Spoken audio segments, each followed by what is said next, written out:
84 लाख योनियों का असली सच। एक और सवाल जो अक्सर पूछा जाता है कि क्या मोक्ष पाने के लिए मानव योनि तक पहुंचना या उसमें जन्म लेने की कोई बाध्यता है, जिसका उत्तर है नहीं। हालांकि मनुष्य योनि को मोक्ष की प्राप्ति के लिए सबसे आदर्श योनि माना गया है, क्योंकि मोक्ष प्राप्ति के लिए जीव में जिस चेतना की ज़रूरत होती है वह मनुष्यों में सबसे अधिक पाई जाती है। इसके साथ ही कई ज्ञानी विद्वानों का मत है कि इंसान योनि मोक्ष का सोपान है और मोक्ष की प्राप्ति केवल मानव योनि में ही हो सकती है।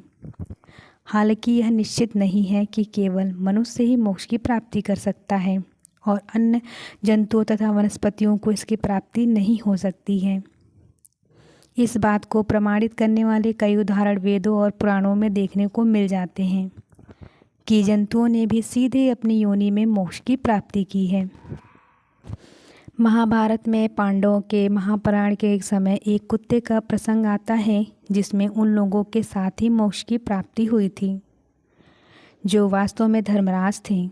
महाभारत में भी अश्वमेध यज्ञ के समय एक नेवले का भी प्रसंग आता है जिसे युधिष्ठिर के अश्वमेध यज्ञ से अधिक पुण्य एक गरीब के आटे से मिला था और बाद में उसको भी मोक्ष की प्राप्ति हुई थी।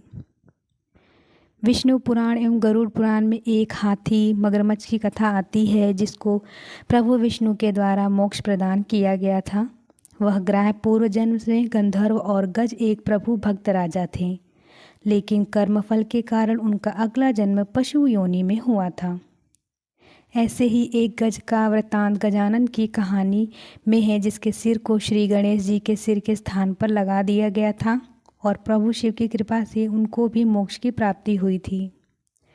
महाभारत की कृष्ण लीला में श्री कृष्ण ने अपनी बाल्यावस्था में खेल खेल में यमल एवं अर्जुन नामक 2 अक्षरों को उखाड़ दिया था। वे यमलार्जुन दरअसल पूर्व जन्म में असुर थे जिनको वृक्ष योनि में जन्म लेने का अभिशाप मिला था। अर्थात कहने का तात्पर्य यह है कि जीव किसी भी योनि में अपने पुण्य कर्मों और सच्ची भक्ति से वो मोक्ष की प्राप्ति कर सकता है। एक और सवाल अक्सर व्यक्ति के मन में आता है कि क्या मनुष्य योनि सबसे 84 लाख योनियों के इस चक्र में सबसे अंत में मिलती है? तो इसका उत्तर होगा नहीं। हो सकता है कि किसी को पूर्व जन्मों के पुण्यों की वजह से फिर से मनुष्य योनि प्राप्त होगी, किंतु यह भी हो सकता है कि मनुष्य योनि मिलने पर किए गए पाप कर्मों के कारण अगले जन्म में किसी को अधम योनि प्राप्त हो जाए। हिंदू धर्म ग्रंथ विशेषकर गरुड़ पुराण में अगले जन्म का भय दिखाकर लोगों को डराया जाता है, जबकि इस बात की सच्चाई ये है कि कर्मों के मुताबिक अगली योनि की व्याख्या करके मनुष्य को पाप कर्म करने से रोकना है। हालांकि इसमें एक बात और जानने योग्य है कि मोक्ष की प्राप्ति अत्यंत ही कठिन है। यहाँ तक कि सतयुग में जहाँ पाप बिल्कुल ना के बराबर था, मोक्ष की प्राप्ति अत्यंत कड़ी थी। कलयुग में जहाँ पाप का भाग काफ़ी अधिक है, इसमें मोक्ष की प्राप्ति तो और भी कठिन है।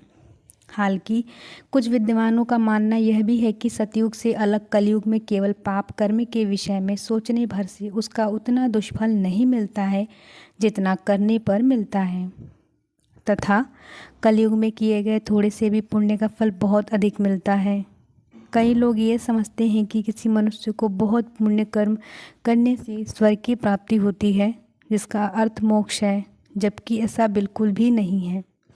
स्वर्ग की प्राप्ति और मोक्ष की प्राप्ति बिल्कुल भिन्न भिन्न है। स्वर्ग की प्राप्ति मनुष्य के द्वारा किए गए पुण्य कर्मों का परिमाण है। स्वर्ग में अपने पुण्यों का फल भोगने के बाद मनुष्य को पुनः किसी अन्य योनि में जन्म लेना ही पड़ता है। अतः स्वर्ग की प्राप्ति आपको जन्म और मरण के चक्र से मुक्त नहीं कराती है। रामायण और हरिवंश पुराण में कहा गया है कि कलयुग में मोक्ष की प्राप्ति का सबसे सरल माध्यम राम नाम है। पुराणों में 84 लाख योनियों का विस्तृत विवरण दिया गया है कि किस प्रकार के जीवों को कितनी योनियां होती हैं।